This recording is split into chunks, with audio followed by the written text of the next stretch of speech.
So close, almost there. Yes. Hey, folks, thanks for Woo! tuning in to another pulse-pounding episode of Wild Wildcards. Wildcards. And here is our contractually obligated intro music.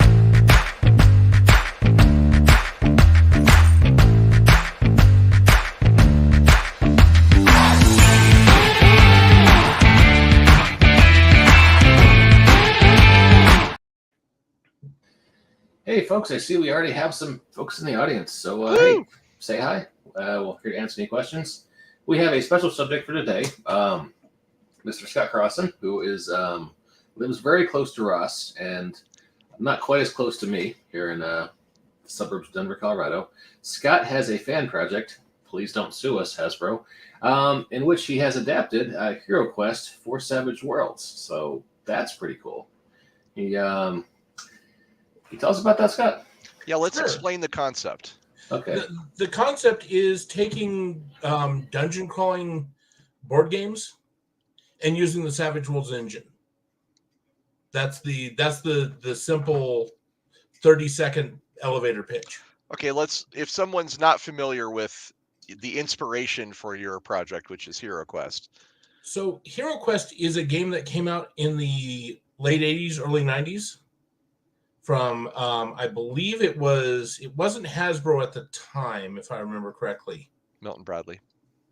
It was Milton Bradley, I believe, and it was in cooperation with Games Workshop at the time.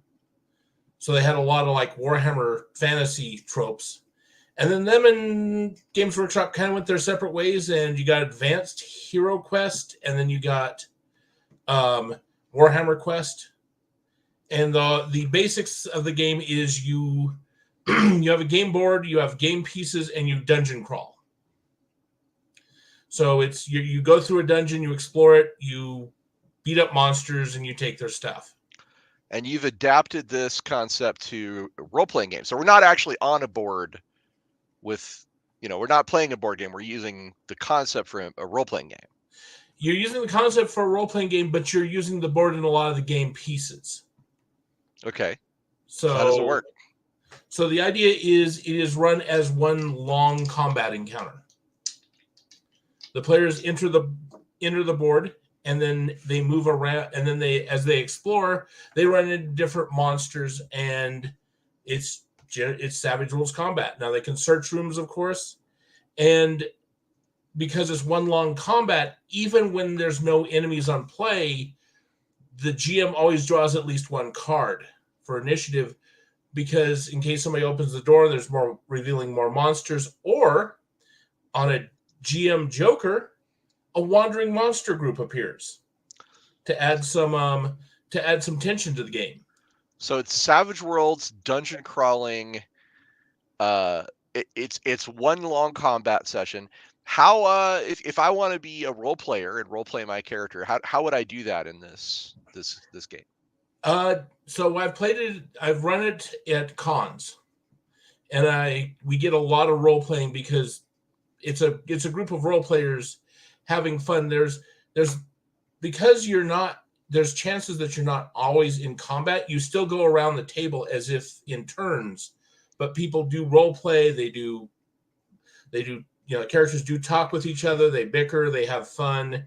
They do goofy things, but it's still kept in that structure of combat rounds, specifically because there's always a chance there could be an enemy that shows up at any point because of player actions or the GM drawing a joker. And the conceit is that we're all adventurers in some dungeon.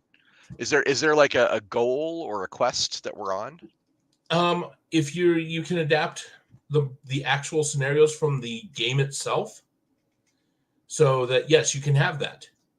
Now, if I recall the game itself, and it's been a couple minutes since I last played HeroQuest, but there's an evil wizard who controls the dungeon who's called Zargon. Yes, Zargon, take me away. Mm-hmm. I appreciate your reference, sir. And the good hero is Mentor. Is he a Minotaur, or is that too on the nose? It's pronounced Mentor. Okay. Of the Taurs. Did you meet his brother, Fightor? So His you other brother, Ranger? Of the Rhode Island tours, I think I might have met up at the Hamptons last summer. Okay. Yes. Yes.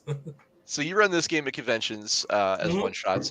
Is there a way to make this like maybe a short campaign or linked sessions? Yeah, actually there is. We use I use the Sci-Fi Companion that just came out. And the Sci-Fi Companion has downtime rules. And anybody who's played the Advanced HeroQuest or Warhammer Quest knows the whole idea. Part of the game is going back to town and doing town things and then going back to the dungeon.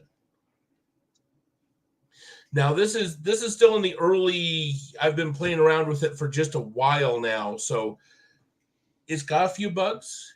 It's not something that's perfect, and this is mostly for convention games so far, because I wanted to do something different, and it's definitely different, and it is actually a blast to run, and from the response of the players, it's a blast to play. Is there what is it like to adapt the Savage Worlds Fast, Fun, and Furious rules to what is essentially dungeon crawling? It's actually I found it was remarkably easy.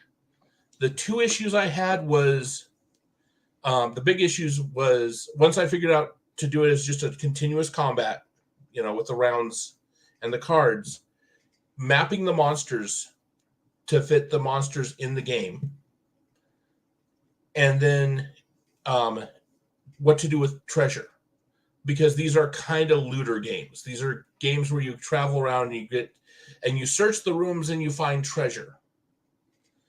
And we tried doing a few things, and we found the easiest way to do it is if there's specific treasure that comes out in like the specific adventure that you search a room, somebody makes a notice roll in a room that's no combat going on, then the group everybody gets that, because the idea is in the con games. No, the Sci-Fi Companion didn't just come out. Horror just came out. Okay. Good to clarify that. Speaking of companions, I'm guessing you're leaning heavily on the Fantasy Companion here. Yes, the whole idea is to make the Fantasy Companion do the heavy work. And the workaround for that is if you do linked games, is at the end of every mission, give everybody so much gold and let them buy magic items and stuff from that. I see. I think I can see some places where other Savage Worlds rules would come into play. Like if I was going to do something like this, I might have a room with like a trophy hall or a magic mirror or something, and use that opportunity to deal interludes to everybody. Yes. Or you could have a hallway full of traps or a giant rolling boulder and have a chase scene in the middle of the dungeon. Bingo. You can do a whole lot of stuff in this. This is not this is not just a static game. The reason why I started this project was I bought the new HeroQuest. I enjoy it, but it's really limited on what you can do. And Savage Worlds is very not limited with what you can do. So I like the aesthetics, but I wanted to do a little bit more. And dungeon crawling is the one thing in fantasy I dislike, and find a way to make it so I actually like running dungeons and not just feeling like they're a chore. It strikes me also that you could have one of those complicated puzzle rooms that show up in a lot of the early D&D adventures, and you could run that as a dramatic task with everybody sort of contributing, like, here's how I solve this part of the riddle, or here's how I manipulate these chess pieces to unlock the door at the end of the hallway, stuff like that. Some of those old Gygaxian modules you could run as a series of dramatic tasks and fast combats. I could run Tomb of Horrors as a series of dramatic tasks because of the ridiculous traps, and then the combats are super fast, so just fast encounters. Yeah, please don't please don't run the Tomb of Horrors. Well, friends don't let friends run Tomb of Horrors. But something like or inspired by the traps and brittles. Yeah, Jesse says that perhaps even have hidden goals or hand out secret objectives. That's a really cool idea. I like that.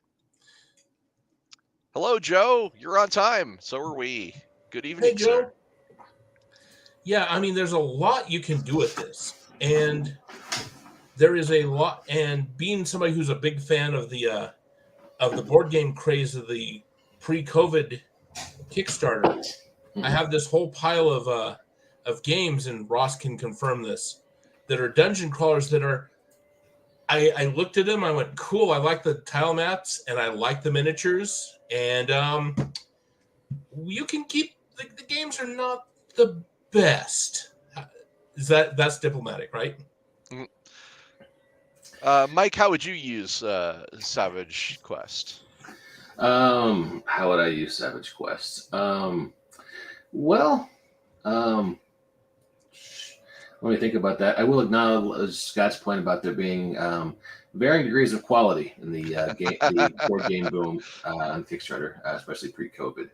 I don't know. I've had this itch lately to try and reproduce some of the RPG experiences I had on computers when I was, back in grade school, like Curse of the Azure Bonds, or there was a game maybe you guys have forgotten called Fantasy, spelled with a PH, where it was basically straight up dungeon crawler. And Zork. Yeah. So I could see going hardcore retro, just for that kind of nostalgia flavor. You've been eaten by a grue. People keep talking to me about this and putting me on podcasts. I may have to write this up and start pitching it to people. I think you should. There's now. I feel like the hardest thing to probably one of the biggest challenges is going to be to meld the Fast Furious Fun style of Savage Worlds with the more methodical approach of dungeon crawling.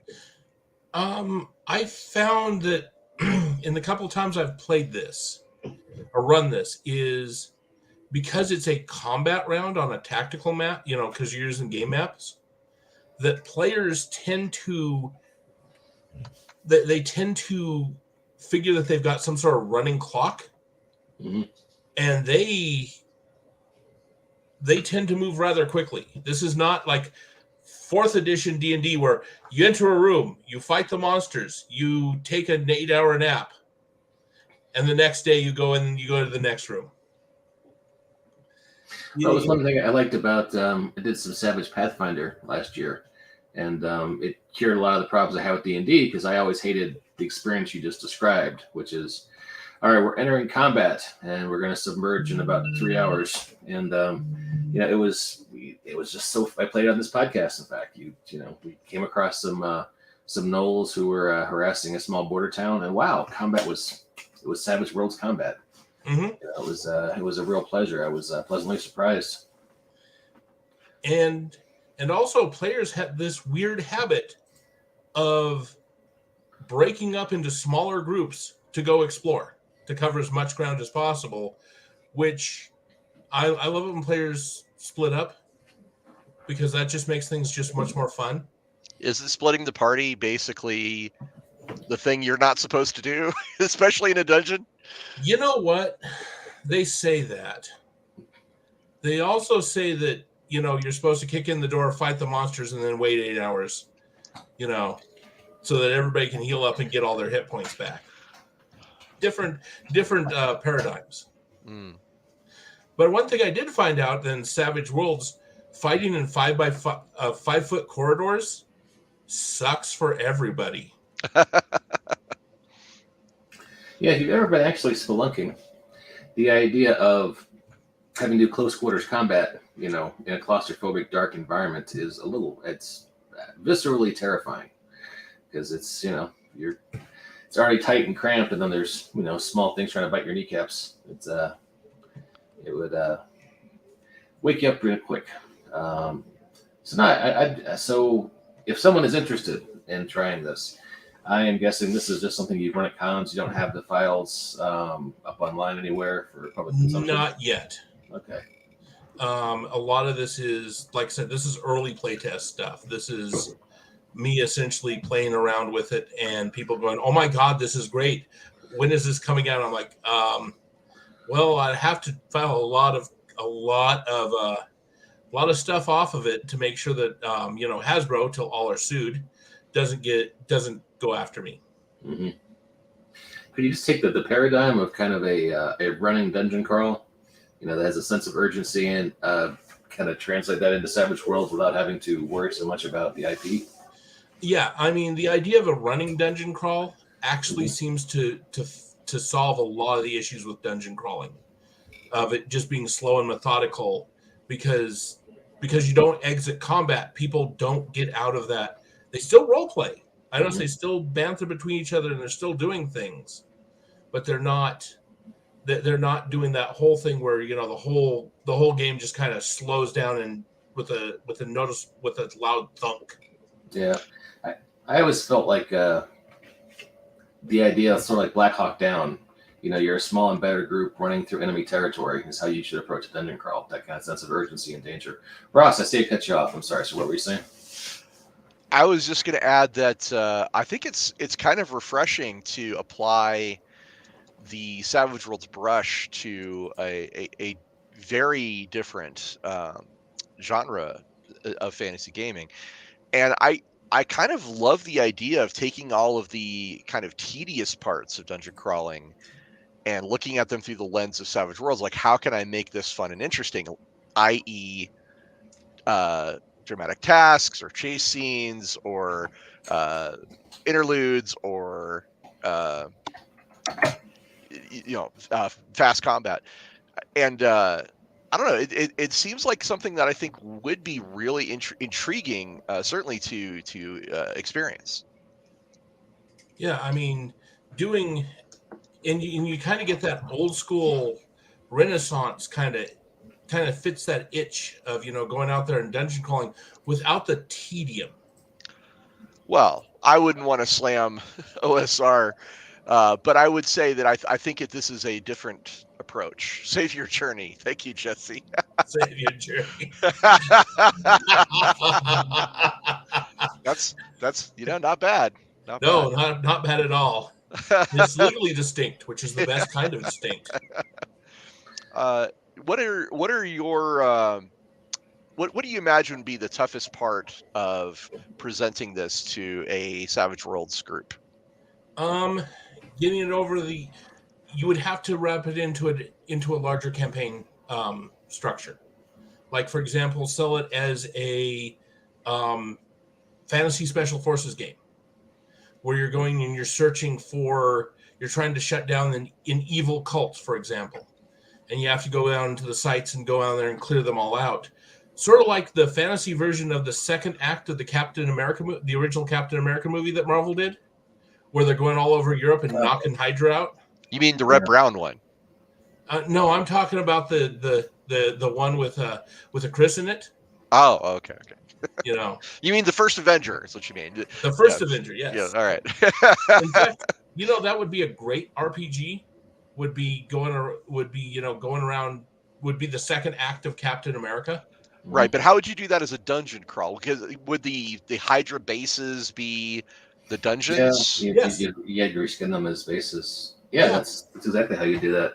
Actually, I knew a guy a few years ago who wrote a superhero RPG. Sorry, tangent. And he was literally reskinning old. The deal was you worked for an agency like S.H.I.E.L.D., and sometimes supervillains go missing. It's a high risk, business, and your job was to find supervillain bases. Take out the booby traps and liberate whatever tech you could. So you and your jumpsuited buddies from S.H.I.E.L.D. were basically dungeon crawling through a super science dungeon. Yeah, so. I mean that's perfectly. That's a good way to do it. And the thing is, raiding bases is essentially a version of dungeon crawling. Right, you could do it with superheroes who are going through supervillain bases, or you could do it as you're all Tron programs trying to navigate through a cyberpunk landscape full of synth music and neon. There's a lot of different ways you could reskin this for interesting approaches, I think. One way you could do it is horror. You're paranormal investigators, and you're going through a haunted house, yelling at ghosts. Or your kids on bikes in an unnamed Midwestern town who have to investigate the spooky mall where yes. Stranger Things, that shit. Yes. I may have an old pack from GURPS that's a full 1980s mall. Mm-hmm. I kind of love the idea of taking Savage Worlds and applying it to products from the 70s and 80s and being able to sort of reuse those things with a system that I have a particular affinity for, and see how that feel changes, or if it's just different enough, or maybe it's so different that it's a whole new experience. Who knows? So maybe once the Sci-Fi Companion comes out, we do Savage Space Hulk. Oh, now we're talking. That would be very interesting, because Space Hulk's one of the first big miniatures board games I ever played. Yeah, that's an interesting idea, Mike. I really like that idea. Yeah, I think you could actually make some pretty impressive convention one-shots with it. I'm not sure. I'm not just, my feeling is that the legs on this for like a long-term campaign might be a little limited, but for one or two, or even maybe say a 3Z, I think that would probably be pretty cool. Yeah, I mean, I'm not talking about running War and Peace, the RPG. I'm talking about, hey, I want to run something at the con that's fun, or throw this into a fantasy game where I want to shake things up a little bit. It's because the thing is with fantasy, as long as you're not getting into a rut, mm-hmm. fantasy is great. But I've been in a lot of fantasy games where you do get into a rut. Well, wagon wheels, mud, ruts happen. Mm-hmm. Blood Bowl. Yeah. I mean, how would you do a football game? As one long combat encounter. As one long dungeon. Yeah. Well, I mean, as a dungeon, not really, but as a combat encounter, maybe. Yeah, combat encounter. You could also do it as a. But they have Dungeon Bowl task with quick combat. They do have Dungeon Bowl. So yeah, there's some. I do feel like there's definitely, this is a really interesting and fresh approach to some games that have not seen a lot of love on my shelves since the 70s and 80s. Yeah, thanks for coming on and sharing that with us, Scott. That's a really interesting and cool idea. If people want to play it with you at a convention, where are you going to be debuting it again? The next one planned is Genghis Khan. We're getting kind of that weird part in Colorado where we're going to have that 6-month break for cons until February. Mm-hmm. And right now I'm not planning to get out of the state. Probably I'm going to try to see if I can get to Chupa. If I get to Chupacabra I will definitely be running it there. So for folks who are watching, Genghis Khan 2024 will be from January 25 to January 27. No, that's a different convention. I'm sorry. Wow. There's 2 conventions. Wow. That's wild. Genghis Khan? There's 2 different Genghis Khans. So I apologize. Actual, for real Genghis Khan is going to be February. Looks like February. No, that's this year. I don't know. I don't think the dates are up for next year yet. I don't think it is. I might. Oh wait, no, they are. It is the February 15th weekend. Yeah, it's about Valentine's Day every year. Now, if Hexacon actually goes off this year, I might go to that before then. Let's just say February to be safe. But. Yeah, February is the next time I plan to really run it. If you ever want me to, I could run it for you guys as a live cast. Challenging to work into 30 minutes, I'm sure. Yeah, we could maybe demo one combat, and that might be fun. We could talk about that. I wonder how much. I mean, it's really kind of Savage World, just sort of adapted to try to get the feel of HeroQuest, right? Yeah. So that's an interesting idea. Yeah, I would definitely be up for doing just a quick encounter on the show sometime. But Yeah. so we run it pretty quick. Usually 30 minutes. Wham bam, we're in and out. So Yeah. we have to move fast to make that Well, work. It's fast, furious, and fun. Question for our viewers: what would you use Savage Worlds to rescue from your collection of 70s and 80s games, or board games, dungeon crawlers, whatever? Let us know. Zombicide. Zombicide. SM Avalon Hill. Revolt on Antares. Wooden ships and Iron Men. Starfleet battles. Boot Hill. Yeah. Boot Hill could be fun. Well, isn't it just Deadlands? No, because there's no Ghost magic. Rock or magic. Yeah. Yeah, we could play this game for a while. We could. Oh shit! Top Secret. Yeah. Because there's a place out of England, Crooked Dice, that's selling terrain for evil masterminds bases, because they've got a game where it's a miniatures game where you're running through bases like that. So yeah, that would be easy terrain to get a hold of. That could be fun.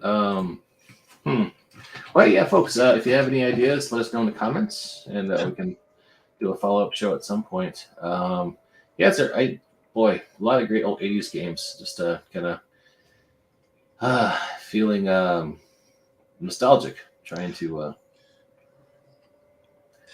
Talisman. You guys remember that? I do. I think one thing that would enhance this would be some sort of random treasure deck or something like that. Yeah. But in any case, it's a great idea, and thanks for coming on the show, Scott, to tell us all about it, because it's really neat. Yeah. Hey, I'm an idea guy. That's what I do, is generate ideas. Some of them are good. In other news, don't you have a published credit coming soon or something like that? Not been announced yet.